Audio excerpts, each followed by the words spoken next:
বাংলার প্রাচীন মন্দিরে পোড়ামাটির ভাস্কর্য এক বিস্ময়কর সৃষ্টি।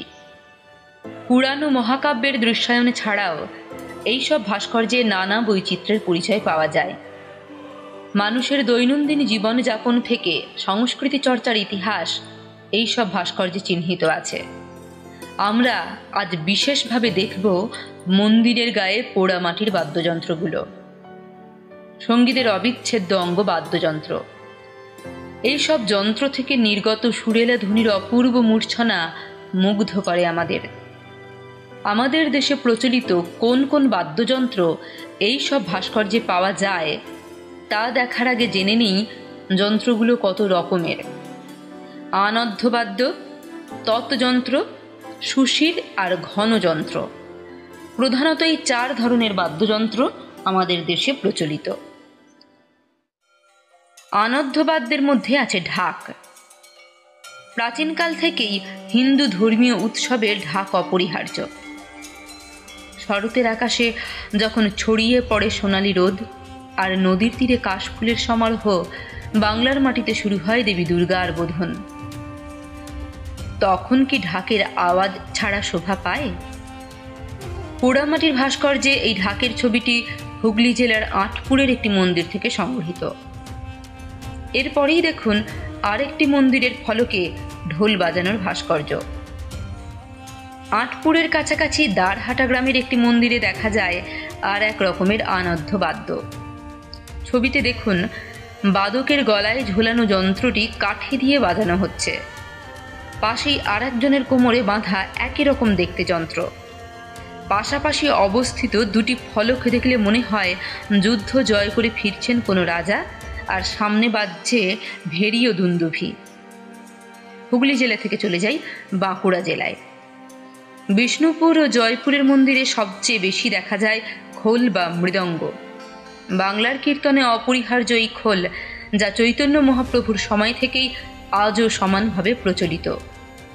প্রায় প্রতিটি মন্দিরে পোড়ামাটির ফলকে খোল বাজানোর ভাস্কর্য দেখা যায়। আবার এই খোলের আকৃতিও বিভিন্ন ধরনের। কয়েকটি বাদ্যযন্ত্র দেখে মাদল এবং ঢোলক বলে মনে হতে পারে। লক্ষ্য করার বিষয় হলো বিষ্ণুপুরের মন্দির ভাস্কর্যে দেখা যায় মহিলারা খোল বাজাচ্ছেন। যদিও আমরা বাস্তব জীবনে এই বাংলায় মহিলা খোলবাদিকা দেখতে অভ্যস্ত নই।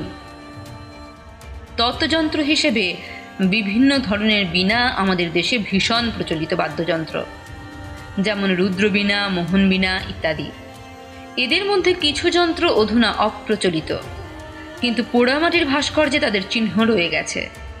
এছাড়াও সেতার, সরোদ, এসরাজ, তানপুরা, বেহালা এগুলোর তৎকালীন জনপ্রিয়তা বোঝা যায় মন্দিরের গায়ে তাদের পোড়ামাটির ভাস্কর্য দেখে। একটি ফলকে দেখা যাচ্ছে দেবী সরস্বতীর হাতে বীণা। বাংলার শাস্ত্রীয় সঙ্গীতের ঘরানা তৈরি হয় বিষ্ণুপুরে। বিষ্ণুপুর ও জয়পুরের মন্দির ভাস্কর্যে তাই প্রত্যাশিতভাবেই এসব বাদ্যযন্ত্র দেখা যায়। কোথাও বা তৎযন্ত্র ও আনদ্ধবাদ্য দেখা যায় পাশাপাশি একই ফলকে। এই ফলকটিতে দেখা যাচ্ছে একজন বাদকের এক হাতে আনদ্ধবাদ্য, অন্য হাতে তৎযন্ত্র। কিছু ফলকে দেখা যায় সুশির যন্ত্র, অর্থাৎ বাঁশি, শিঙা, ভেরি ইত্যাদি। মন্দির ভাস্কর্যে বাঁশি দেখা যাচ্ছে ভগবান শ্রীকৃষ্ণের হাতে। এই ফলকে কৃষ্ণের পাশে বলরাম, বলরামের হাতে শিঙা। এই ফলকে ষড়ভুজ গৌরাঙ্গের হাতে বাঁশি। এটি দেখা যায় বাঁশবেড়িয়ার মন্দির ভাস্কর্যে। জয়পুরের মন্দিরে দেখা যায় সবচেয়ে আকর্ষণীয় দৃশ্য। এক সারিতে কয়েকজন বাদ্যযন্ত্রী বাজিয়ে চলেছেন নিজেদের যন্ত্র, যেন সঙ্গীতের আসর বসেছে। এইসব ভাস্কর্য থেকেই বোঝা যায় তৎকালীন বাংলায় সঙ্গীত ও বাদ্যের চর্চা কতটা সমৃদ্ধ ছিল। তাছাড়া উৎসবে অনুষ্ঠানে এইসব বাদ্যযন্ত্র ছিল মানুষের সঙ্গী। এই পোড়ামাটির ফলকে দেখা যাচ্ছে নৌযাত্রায় সব যাত্রীর হাতে বাদ্যযন্ত্র, আর এই ফলকে একটি বৃক্ষকে ঘিরে সবাই বাদ্যযন্ত্র বাজাচ্ছে। তাছাড়া খোল বাজিয়ে নৃত্য সে তো আছেই। দুঃখের বিষয় হলো এইসব পুরাতন ভাস্কর্য ক্রমশ বিনষ্ট হয়ে যাচ্ছে। আমাদের প্রাচীন ঐতিহ্যের এইসব চিহ্ন আর কতদিন টিকবে সে এক জটিল প্রশ্ন। আগামী দিনে এই ধরনের চিত্রভাষ্য নিয়ে আমরা আবার আসব। আমাদের এই কাজটি ভালো লাগলে কমেন্ট বক্সে জানান এবং চ্যানেলটি সাবস্ক্রাইব করুন।